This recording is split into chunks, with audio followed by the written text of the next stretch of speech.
Sir, sir আমরা জঙ্গলের অনেক ভেতরে চলে এসেছি স্যার। স্যার এখানে কেউ আসা যাওয়া করে না স্যার। স্যার এক কাজ করি, আমরা ফিরে যাই, না হলে অন্ধকার নেমে আসবে।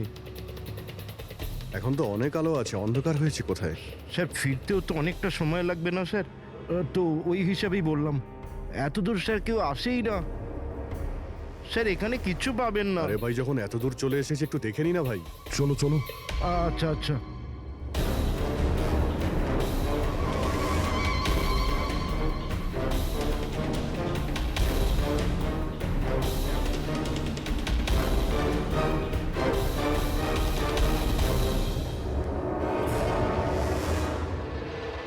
তোমরা এই জঙ্গলে ফিল্মের শুটিং করতে এসেছিলে, আর শুধুমাত্র আয়েশাই নিখোঁজ হলো, আর তোমরা ওকে খোঁজার চেষ্টাই করনি। স্যার আমরা খুব ভয় পেয়ে গিয়েছিলাম, আর এখানে ওয়েব সিরিজ শুট করার আইডিয়া আয়েশারই ছিল।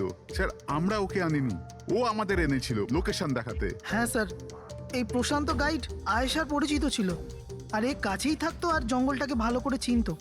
আর আমরা তো রাত্রিরে থাকার পর সকালে বেরিয়ে পড়তাম, সবকিছুই ঠিকঠাক চলছিল, লোকেশনও পেয়ে গেছিলাম। আর এরপর আমরা টেন্টের বাইরে আগুন জ্বালিয়ে খাবার বানাচ্ছিলাম।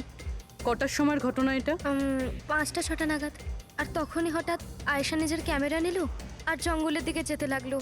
জঙ্গলের দিকে যাচ্ছিল কেন? ও বলেছিল যে ও আশেপাশের একটুখানি ভিডিও করে হিরণকে পাঠিয়ে দেবে, আর ও এটাও বলেছিল আশেপাশেই থাকবে আর তাড়াতাড়ি ফিরে আসবে। তারপর অনেকক্ষণ পর্যন্ত যখন ও এলো না, তখন আমাদের মনে হলো যে কিছু গন্ডগোল আছে। এর আগে আমরা কিছু করতাম কি, সেখানে প্রশান্ত চলে এলো। ও জানতে পারলো তো ও নিজেই খুঁজতে চলে গেল। আর ও আমাদের ওখানেই থাকতে বললো। ও বললো যে জঙ্গলটা খুব বিপজ্জনক আর আমাদেরও প্রাণের ঝুঁকি থাকতে পারে। ব্যাস এটা বলেই ও জঙ্গলে ঢুকে গেল স্যার। তার মানে ওই প্রশান্ত আর ফিরে আসেনি, আর তোমরা পালিয়ে গেছো এখান থেকে নিজেদের বাঁচাতে। না স্যার, আমরা ওখানেই ছিলাম যখন চিৎকারটা শুনলাম। 15-20 মিনিট পর্যন্ত একটা মেয়ের। স্যার স্যার ওই চিৎকার শুনে আমরা খুব ভয় পেয়ে গেছিলাম, আর তারপর আমরা ওখান থেকে পালিয়ে গেলাম। স্যার, আমরা খুব বড় ভুল করে ফেলেছি। চিৎকারটা শুনে আমাদের এখান থেকে পালানো উচিত হয়নি, আয়েশাকে সাহায্য করা উচিত ছিল। সত্যিই তোমরা একটা বড় ভুল করেছো। আয়েশার চিৎকার শুনে যদি তোমরা জঙ্গলে ঢুকতে, আয়েশা এখন আমাদের সঙ্গে থাকতো, আর প্রশান্ত ও হয়তো বেঁচে যেত। তুমি তো বলছিলে যে এত ভেতরে জঙ্গলের কেউ আসতে পারে না, এটা কি? স্যার আমি জানি না, কিন্তু এটা আমাদের ডিপার্টমেন্টের কখনোই নয়। জঙ্গলের মধ্যে টেন্ট, দেখছি এর ভেতরে কে আছে।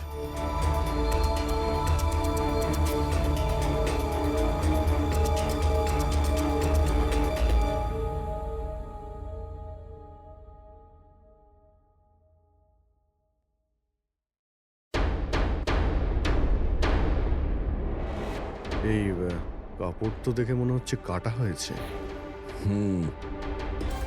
টেন্ট পিছন দিক দিয়ে কেটেছে, তার মানে সামনে কোনো বিপদ ছিল।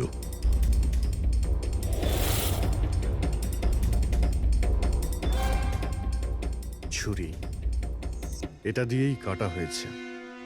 বাইরে গন্ডগোল হতেই পিছন থেকে কেটে পালিয়ে গিয়েছে।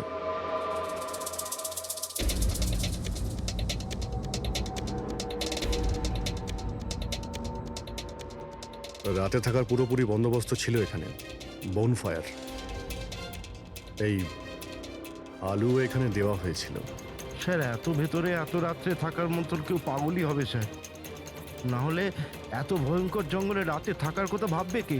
কোনো নেচার লাভার না কোনো খুনি? এই দেখো,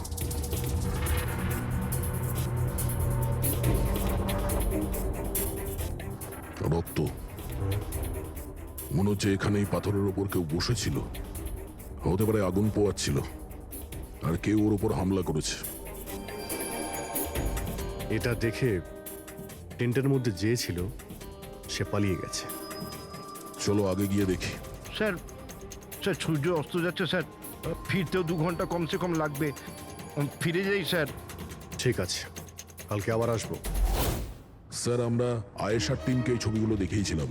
ওরা বলল যে এই টেন্ট ওদের ক্যাম্পের নয়। স্যার, হ্যাঁ পুরবি, আয়েশার ক্যামেরার চিপ।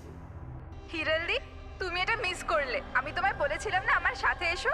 জানো এখানে এত বেশি গ্রিনারি আছে। লুক এট দিস, এতগুলো গাছ। রাজ, ইটস সো বিউটিফুল।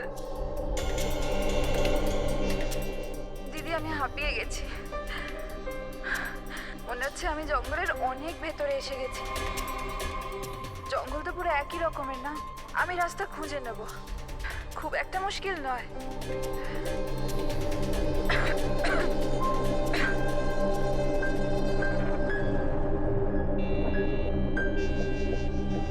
কেউ আছে নাকি ওখানে? কে ওখানে?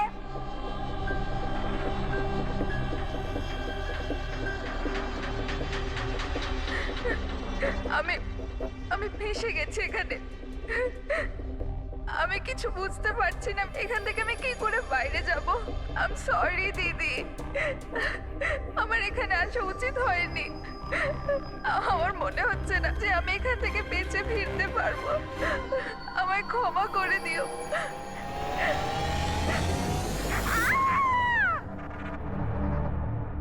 অভিজিৎ, যে কোনো হ্যাঁ শাহরুখে বস, আয়েশা যে জিনিসগুলো রোজ ব্যবহার করত আমি সেই প্রত্যেকটা জিনিস থেকে ডিএনএ স্যাম্পল নিয়েছি, কিন্তু আশ্চর্যের ব্যাপার কোনো স্যাম্পলই আয়েশার ডিএনএ এর সঙ্গে ম্যাচ করছে না। কি? কিন্তু হ্যাঁ, খুনির ব্যাপারে একটা খুব গুরুত্বপূর্ণ সূত্র পেয়েছি। সেটা কি স্যার? বস এই ডিএনএ প্রোফাইলটা দেখো। এই দুটো ডিএনএ প্রোফাইলই দুটো আলাদা আলাদা লোকের, কিন্তু অদ্ভুত ব্যাপার হচ্ছে যে দুটো প্রোফাইলই আমি একই লোকের শরীর থেকে পেয়েছি, প্রশান্ত শরীর থেকে। প্রশান্তর শরীর থেকে? হ্যাঁ বস। সেটা কিভাবে? প্রশান্তর মৃত্যু অগণিত ছুরির আঘাতের জন্য হয়েছে, আর ওর শরীরে যে খাবার চিহ্নটা আছে সেটা আসল নয়, তৈরি করা হয়েছে নকল। আর সবচেয়ে আশ্চর্যের ব্যাপার হচ্ছে যে প্রশান্তের লাশের থেকে আমি ওর রক্ত ছাড়া আরো কারো রক্ত পেয়েছি। এখন এই রক্তটা কোনো পুরুষের না নারীর সেটা আমি বলতে পারবো না, কারণ ওই রক্তটা প্রশান্ত রক্তের সঙ্গে মিশে গেছে। কিন্তু একটা কথা ঠিক বস, এই রক্তটা তখনই বেরিয়েছে যখন প্রশান্ত রক্ত বেরিয়েছে। অভিজিৎ, দয়া, নিশ্চয়ই এটা খুনিরই রক্ত। খুনি প্রশান্তর ওপর হামলা করে আর তখন নিজেকে বাঁচানোর জন্য প্রশান্ত ওর সঙ্গে মারামারি করে, আর খুনির রক্ত প্রশান্ত শরীরে লেগে যায়। তবে খুনিরও গুরুতর আঘাত লেগেছে, সামান্য আঘাতে এত রক্ত বেরোবে না তার। তার মানে খুনির শরীরে এখনো আঘাতের চিহ্ন থাকা উচিত। আরো একটা কথা বস, কি? টেন্টের পাশে যে পাথরের উপর রক্তের ছাপ ছিল সেই রক্তটা প্রশান্তরই। তার মানে পুরো ব্যাপারটাই ওই তাঁবুর আশেপাশে ঘটেছে।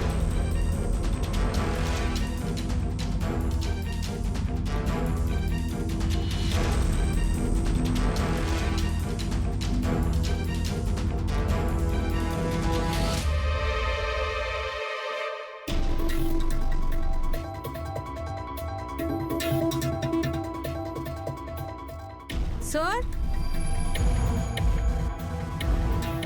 হ্যাঁ পুরবী, স্যার এই জুতোটা পেয়েছি। তাহলে কি এই জুতোটা আয়েশার না? তো এগিয়ে গিয়ে দেখি।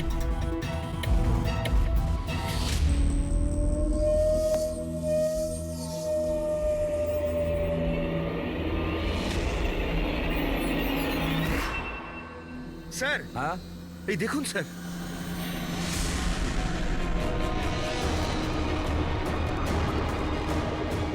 ছুরি দিয়ে আঘাত করেছে স্যারের পিঠে 5 বার।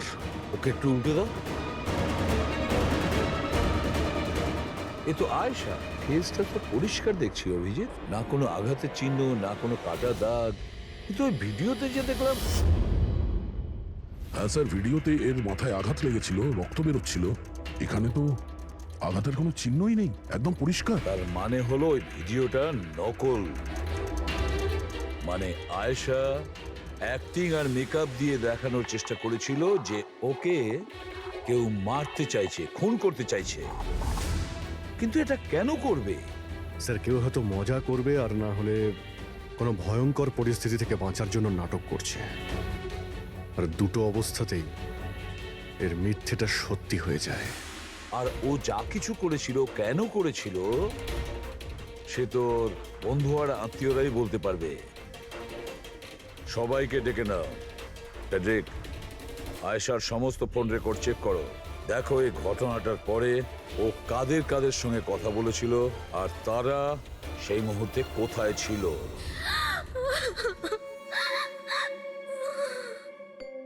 এরা আমাকে কেন ওকে দেখতে দিচ্ছে না? কি বাজে ভাবে মেরেছে আমার বোনকে। আর এরা বলছে যে ও নিজের মৃত্যুর নাটক করেছে, নিজের মার্ডারের নাটক। আর ওই নাটক সত্যি হয়ে গেছে। ভুল বলছে ওরা, মিথ্যে। আমাদের আয়েশা এরকম করতেই পারে না। আপনারা ভুল অভিযোগ করছেন।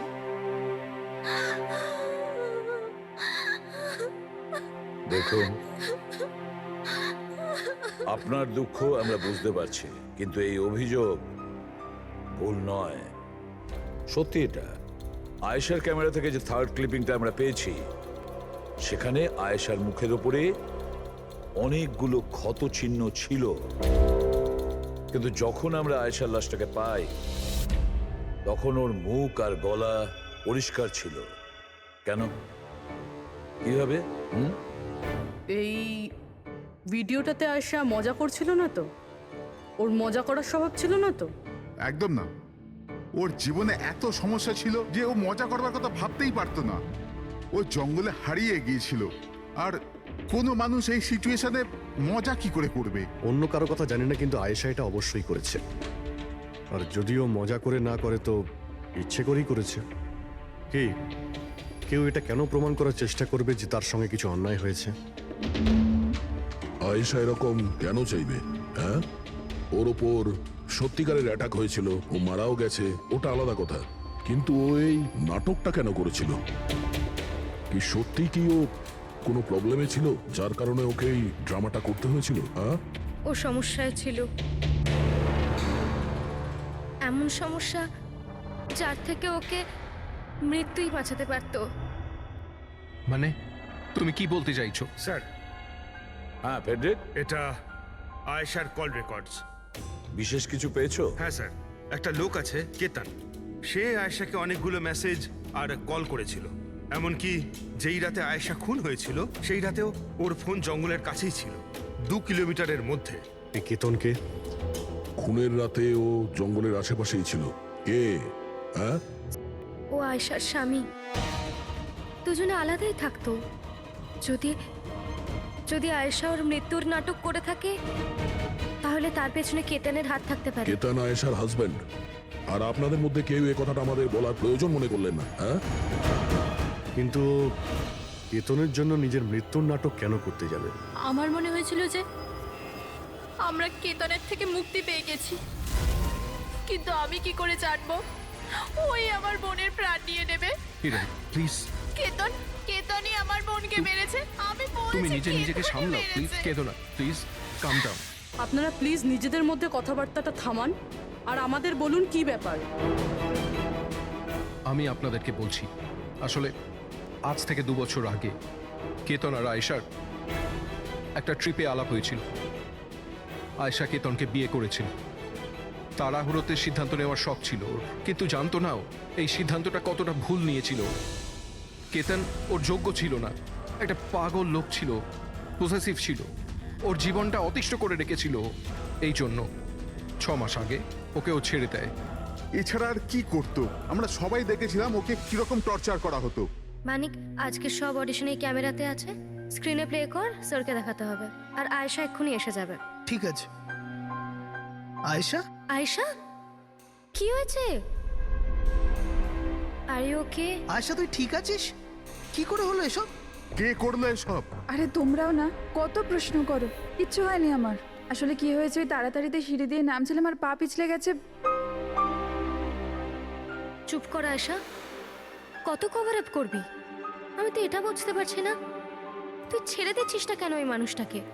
আমি ছেড়ে দিলেও ও আমায় ছাড়বে না। আরে আইন বলে কিছু আছে নাকি? পুলিশের হাতে তুলে দিও ওকে।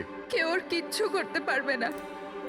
ওকে যদি পুলিশে ধরেও নিয়ে যায়, ও সেখান থেকেও চলে আসবে আর আমাকে খুঁজে বার করবে, তারপর আমায় ছাড়বে না। কখন থেকে ফোন করছি তোকে আমি? হ্যাঁ, ধরছিলিস না কেন? এখানে বসে টাইম পাস করছিস? হ্যাঁ, না কেতন, তোর এত সাহস কি করে হলো? কেতন আমি ডাক্তারের কাছে গেছিলাম তাই ফোন সাইলেন্ট ছিল, অন করতে ভুলে গেছি। ওকে, ডক্টর, হ্যাঁ আজকাল খুব বেশি যাচ্ছিস না ওর কাছে? কেতন কি বলছো? এরকম কিচ্ছু নয়। আর তুমি বললে আমি ডাক্তারের কাছে আর কোনোদিন যাব না। আমাকে প্লিজ ছেড়ে দাও, আমাকে ক্ষমা করে দাও। তোকে তোর যোগ্যতা দেখাই, চ। কি করছে সব? ছাড়ো ওকে। এই, নিজের কাজে মন দে, বুঝেছিস? এনাফ। এনাফ। মানুষ না, এই কেতন তো জানোয়ার। তোমরা কেতনের ব্যাপারে আমাকে আগে বলনি কেন? আপনারা যা বললেন সেটা শুনে তো মনে হচ্ছে কেতনই আমাদের প্রাইম সাসপেক্ট। মনে হচ্ছে কেতনের কারণেই সেটা করেছে। আর কেতন আয়েশার অভিনয়টাকে বাস্তবে পরিণত করেছে। যদি যদি তোমরা কেতনের ব্যাপারে আমাকে একটু আগে জানাতে পারতে। গত 6 মাস ধরে আয়শা আমাদের সাথেই ছিল, আর এর মধ্যে একবারও তো কেতনের সাথে দেখাও করেনি। আর শহর থেকে এত দূরে জঙ্গলে আসতে পারে সেটা তো আমরা ভাবিইনি। এই ধরনের পাগল আর সন্দেহবাতিক লোক যে কোনো কিছুই করতে পারে। হ্যাঁ, কেতনের অ্যাড্রেস আর টেলিফোন নাম্বারটা আমাদের দেবেন।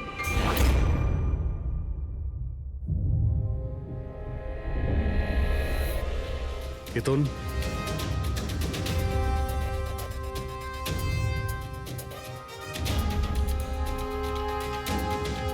স্যার, এই ফটোগুলো দেখে তো মনেই হচ্ছে না যে দুজনের মধ্যে কোনো ঝামেলা ছিল। আপনারা?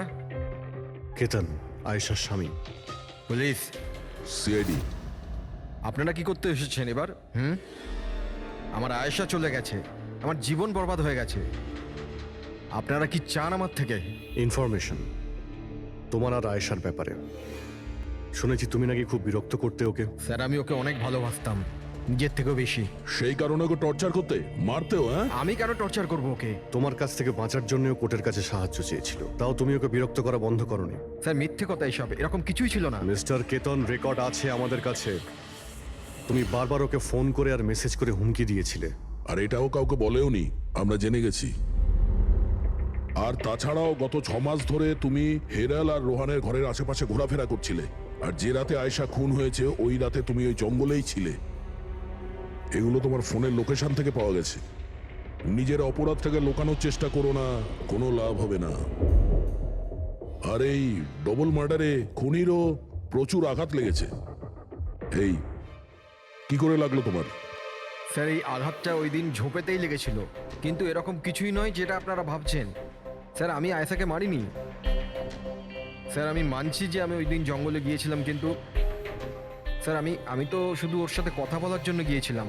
স্যার, পুরো 6 মাস হয়ে গেছে, আমি ওকে দেখিনি পর্যন্ত। খুব মিস করতাম স্যার ওকে। ওর সাথে দেখা করতে চাইতাম, ওর সাথে কথা বলতে চাইতাম, যাতে ওকে বাড়িতে ফিরিয়ে আনতে পারি, যাতে আবার টর্চার করতে পারো।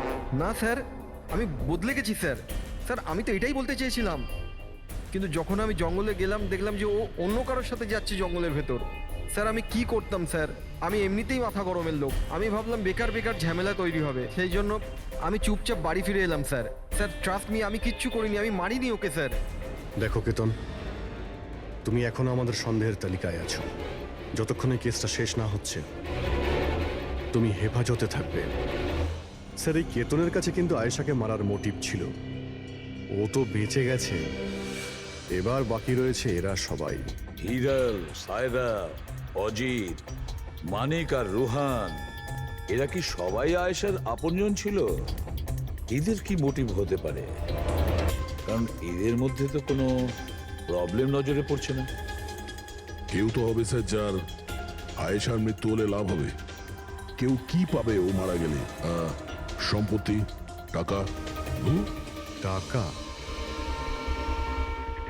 ইন্স্যুরেন্সের টাকা? হ্যাঁ, ইন্স্যুরেন্স।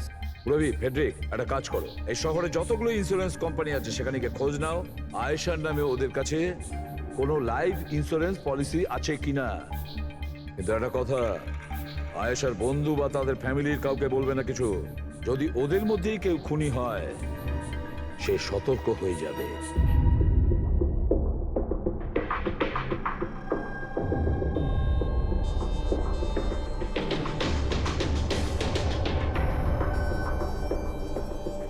Okay thanks sir. হ্যাঁ পেড্রিক, আয়েশার অ্যাকাউন্টে মাত্র 1 লাখ টাকা আছে, কোনো ফিক্সড ডিপোজিট পর্যন্ত নেই। Sir sir Tanisha insurance private লিমিটেডের কাছে আয়শার নামে একটা বীমা পলিসি রয়েছে 50 লাখ টাকার। ও আচ্ছা। আর এই টাকা আয়শার ভাগ্নি মানে ও দিদি আর জামাইবাবুর মেয়ে নিমিষা পাবে। আচ্ছা, তাহলে এই ব্যাপার। স্যার আসলে আপনারা কি চাইছেন? আমার যা জানা ছিল আমি সবকিছু বলে দিয়েছি, আর আপনারা জানেন আমার স্ত্রীর শরীর কতটা খারাপ, এখন আমার ওর সঙ্গে থাকা উচিত, আর আপনারা আমাকে এখানে আটকে রেখেছেন। স্যার বলার কি বাকি আছে? সব বলে দিয়েছি। অনেক কিছু বাকি আছে, তুমি একটু বেশি কথা বলো, সেই জন্য যা কিছু প্রশ্ন করব ঠিক তারই উত্তর দেবে। এই তোমার ওইখানে যে ফ্যাক্টরিটা আছে ওটা তো বাজেয়াপ্ত হতে চলেছে, এর লোন তুমি শোধ করতে পারোনি কি? হ্যাঁ কিন্তু কিন্তু আপনারা এগুলো কেন জিজ্ঞাসা করছেন? আপনারা এগুলো কি করে জানলেন? প্রশ্ন নয়, শুধু উত্তর। আয়েশা তোমাদের সাথে তোমাদের বাড়িতেই থাকতো না? তাহলে 7 দিনে তুমি ওকে 41 বার কল করেছো কেন?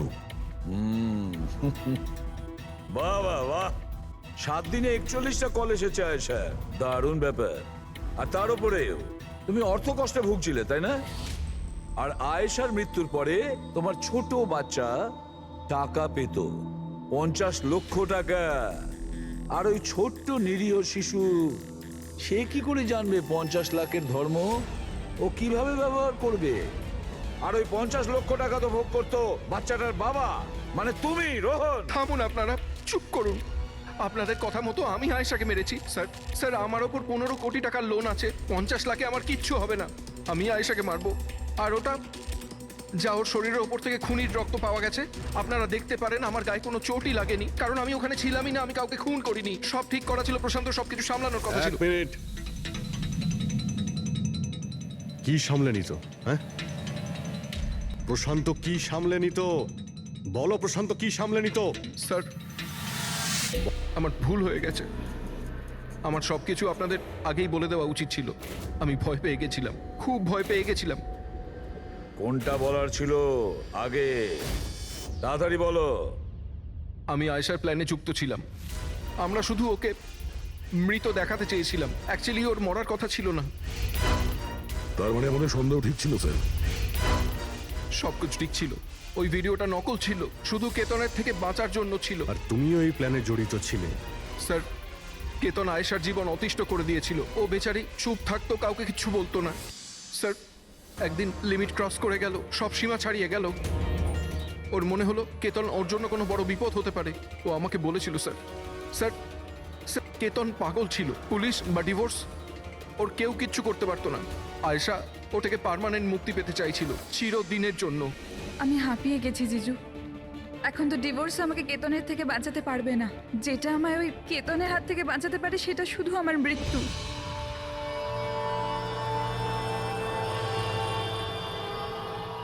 আয়েশা, এটাই যদি একমাত্র রাস্তা হয় তাহলে এটাই ঠিক। তোমার মৃত্যু তোমায় কেতনের হাত থেকে বাঁচাতে পারে। মরে যাও।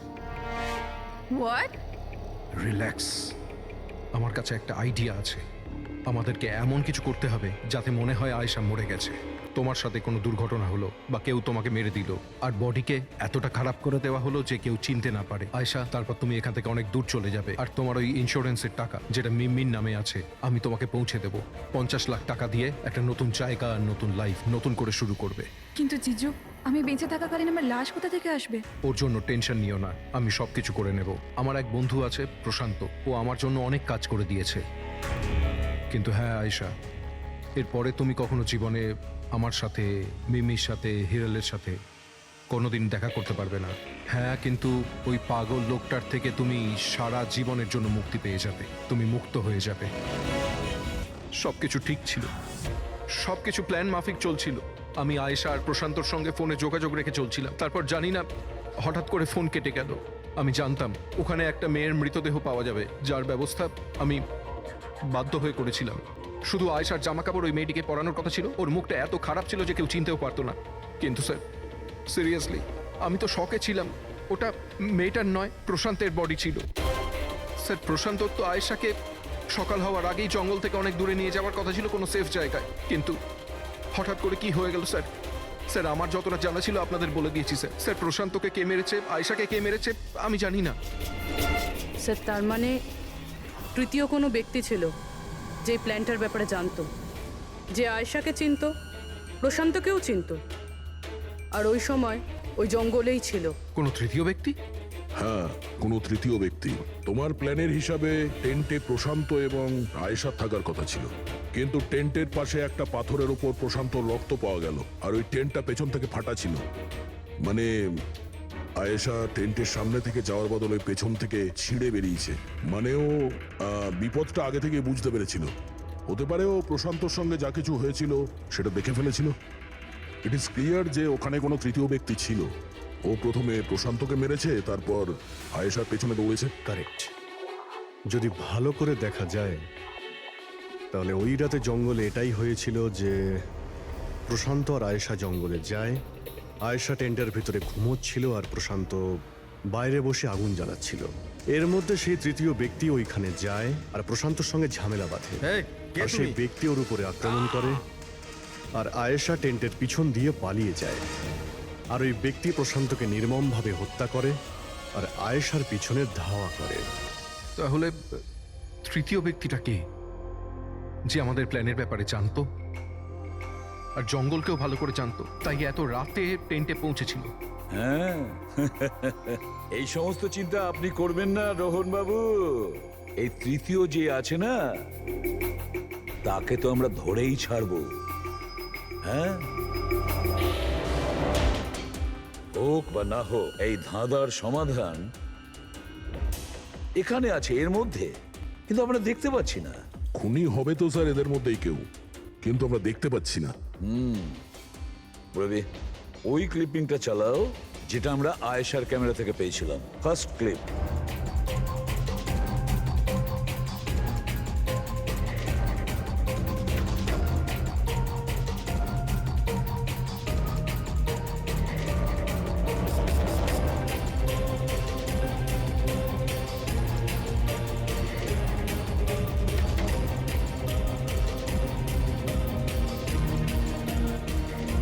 ইয়েস, তুমি ঠিকই বলেছিলে, খুনি আমাদের সামনেই আছে, কিন্তু আমরা দেখতে পাচ্ছি না। একটা কাজ করো, সবাইকে জঙ্গলে ডেকে নাও, তখনই বোঝা যাবে। স্যার এখনো আপনারা আমার ওপর সন্দেহ করছেন, যেখানে আমি আপনাদের সবকিছু সত্যি কথা বলেই দিয়েছি। স্যার আমি আমার বউকে কেন মারবো স্যার? আমি তোকে ভালোবাসি স্যার। আমার বোনের খুনিকে খোঁজার বদলে আপনারা আমাদেরই জিজ্ঞাসাবাদ করছেন। আর ওর গায়েব হওয়ার খবর তো আমি হিরাল ম্যামকে দিয়েছি, আর আমরা যদি কিছু করতাম তো আমরা কেন ফোন করতাম? হ্যাঁ, কিন্তু কেউ তো আয়েশাকে খুন করেছে, আর কে খুন করেছে সেটা আমরা জানি। আয়েশাকে খুন তোমাদের মধ্যেই কেউ করেছে, তোমাদের মধ্যেই কেউ। আমাদের মধ্যে কে হতে পারে স্যার? এখনই জানতে পারা যাবে। রোহন, তুমি একটা কথা বলো, আয়েশা রেকির জন্য তোমার বাড়ি থেকে দুর্ঘটনার একদিন আগেই গিয়েছিল না? হ্যাঁ স্যার, একদিন আগেই গিয়েছিল। আর এটা সেদিনেরই ছবি, তাই না? যেদিন ওর রেকিতে যাওয়ার কথা ছিল। আয়েশার অ্যাকাউন্ট ওই পোস্ট করেছে, তো ওরই হবে। আর আপনারা আমার বোনের খুনিকে খোঁজার বদলে এরকম ফালতু জিজ্ঞাসাবাদ করছেন, আমাদের উপরে ব্লেম করছেন। এতে কি প্রমাণ পাবেন আপনারা? এটাই যে তোমরা আয়েশাকে জীবন্ত দেখেছিলে শেষবার ওই দিনই, তারপরও নিখোঁজ হয়ে গেছিল, তোমরা আমাদের বলেছিলে। আচ্ছা, ও কি কি পরেছিল অপর্ণা, তুমি বলেছিলে, তোমার মনে আছে? হ্যাঁ, ওনা স্কাই ব্লু কালারের টি শার্ট পরেছিল আর ব্ল্যাক কার্গো প্যান্ট ছিল। হাই পনিও পরেছিল। আপনার তো নিশ্চয়ই মনেই আছে। হিরাল, তুমি কি করে জানলে আয়েশা মরার সময় কি কাপড় পরেছিল? বলো, আরে বলো না। কারণ সেই দিন এ জঙ্গলেই ছিল। এই প্রশান্তকে মেরেছে আর তারপর আয়েশার পিছনে দৌড়োয়, ওর পিছু নেয় আর ওকে মেরে ফেলে। আর প্রশান্তকে মারার সময় তোমার গভীর আঘাতও লাগে। দেখাও। হাত সারুন আমার, দূরে থাকুন। হ্যাঁ, আমার থেকে। একে তো আপনারা আমার বোনের খুনিকে খুঁজে পাচ্ছেন না, তার উপরে আমার উপরে অভিযোগ দিচ্ছেন। হ্যাঁ, ব্যাস, অনেক অভিনয় করেছো, এবার ঠিক করে বলো কেন মেরেছো তুমি আয়েশাকে? হ্যাঁ, আমি মেরেছি আয়েশাকে। আমি মেরেছি আয়েশাকে।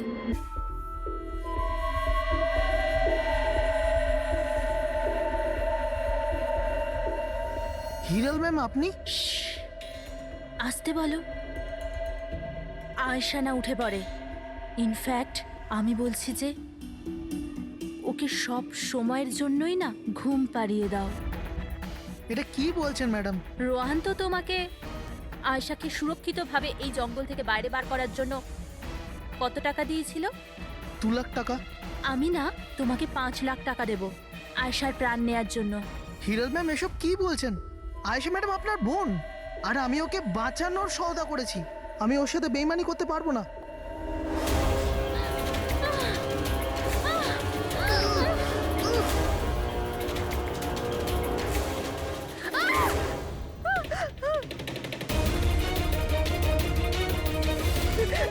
আয়েশা,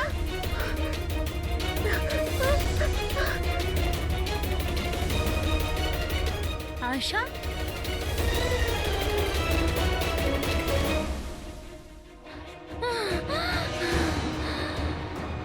আয়েশা, আমার কাছে আয় আয়েশা। আমি তোকে বাঁচাতে এসেছি আয়েশা। ও তোকে ঠকাচ্ছিল আয়েশা। তোর ইন্স্যুরেন্সের টাকার জন্য তোকে মারতে চেয়েছিল আয়েশা। আমার বোন।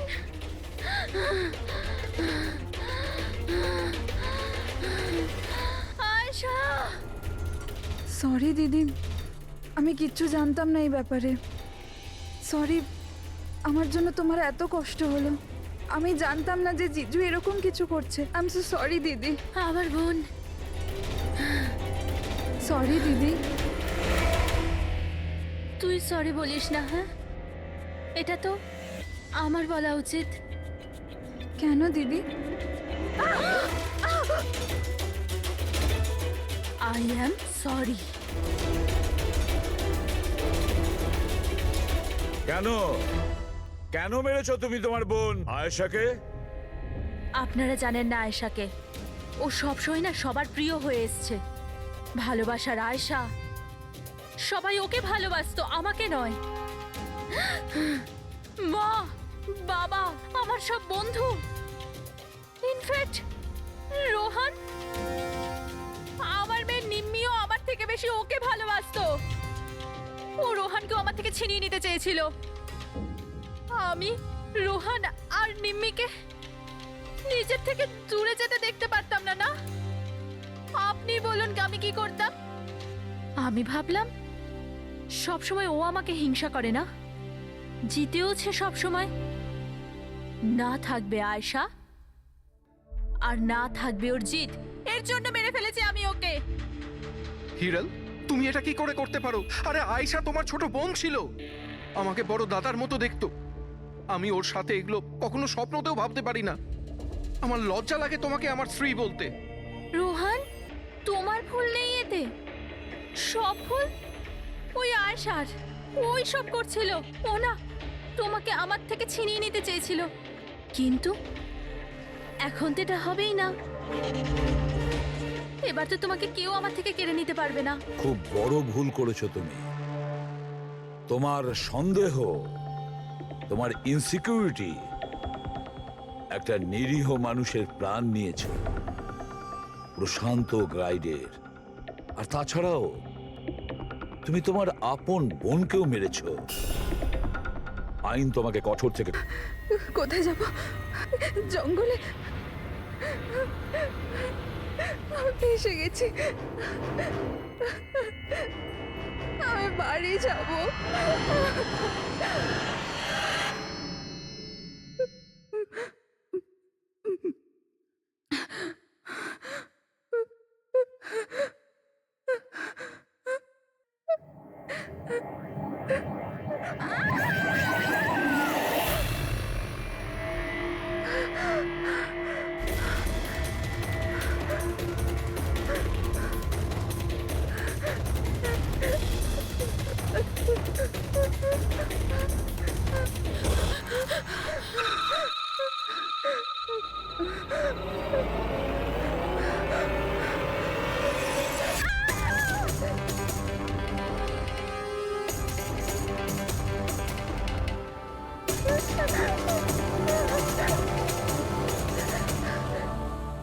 নিমি ঘুমিয়ে পড়েছে? হ্যাঁ, শুয়ে পড়েছে। আরে হিরাল, তোমায় খুব ডিস্টার্ব লাগছে। কি বলবো, 24 ঘন্টা হয়ে গেল আয়শা গেছে, না তোর ফোন লাগছে না ফোন করেছে। আমার না খুব টেনশন হচ্ছে, জানি না কোনো বিপদে না পড়ে যায় ও। দেখো হিরাল, এখনো বড় হয়ে গেছে। আমার মনে হয় তুমি ওর মায়ের মতো রিয়াক্ট করছো। নিজের প্রবলেম নিজে সলভ করতে পারবে ও, ছোট বাচ্চা নয় ও। রোহন, এরকম কিভাবে বলতে পারো? ছোট বোনও আমার, আমি ওর জন্য টেনশন করব না তো আর কে করবে? আর ওর আমাকে ছাড়া আর কে আছে এই দুনিয়াতে?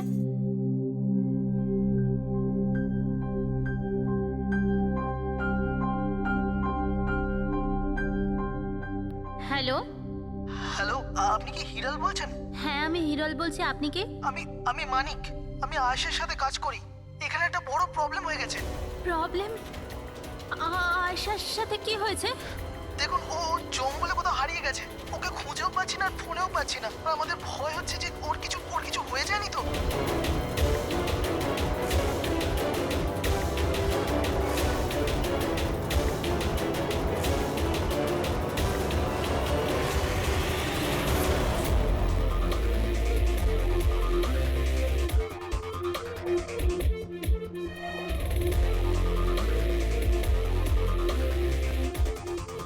স্যার, ফরেস্ট ডিপার্টমেন্টের লোক ভেতরে আমাদের জন্য ওয়েট করছে, আর আয়েশার ক্রু মেম্বাররাও অন দ্য ওয়ে।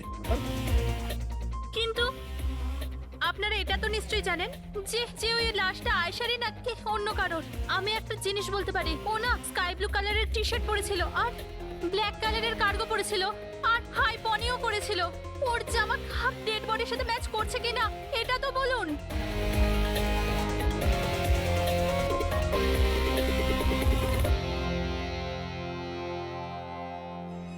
ও, আপনি সেই অফিসার? Yes sir.